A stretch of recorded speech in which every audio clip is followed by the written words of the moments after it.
আজকের ক্লাসে আমরা একটি মান নির্ণয়ের অঙ্ক সমাধান করব। আমরা এখানে একটি মান নির্ণয়ের অঙ্ক নিয়েছি।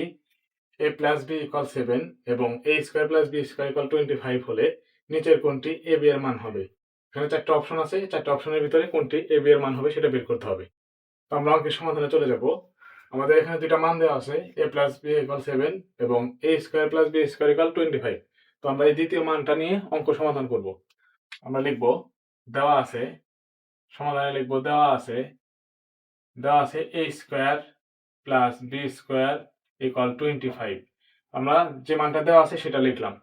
এরপরের লাইন আমরা এই a square plus B square একটা সূত্র জানি। সূত্রটা কি? এই a square plus B square equal a plus B whole square minus 2ab। এই সূত্রটা জানি, আমরা এই সূত্রটা এখানে প্রয়োগ করব। a plus B whole square minus 2ab equal 25 তো আমরা নিচের লাইনে a প্লাস বি এর মান জানি। আমরা আমাদের প্রশ্নে দেওয়া আছে a প্লাস বি এর মান হচ্ছে 7।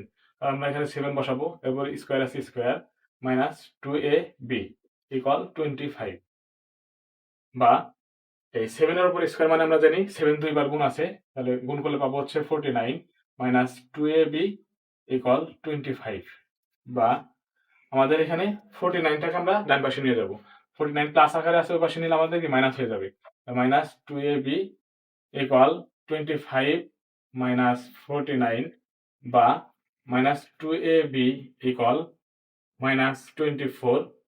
বা আমরা মাইনাস 1 দ্বারা দুই উভয় পক্ষে গুণ করে দেব, তাহলে আমরা পাবো হচ্ছে 2ab ইকুয়াল 24।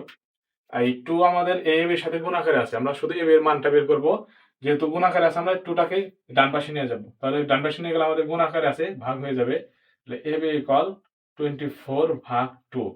এটাকে যদি আমরা ভাগ করি পাবো হচ্ছে 12। তো আমাদের ab এর মান আসছে হচ্ছে 12। আমাদের উত্তর হবে এই 12। এই ছিল আমাদের অঙ্কের সমাধান।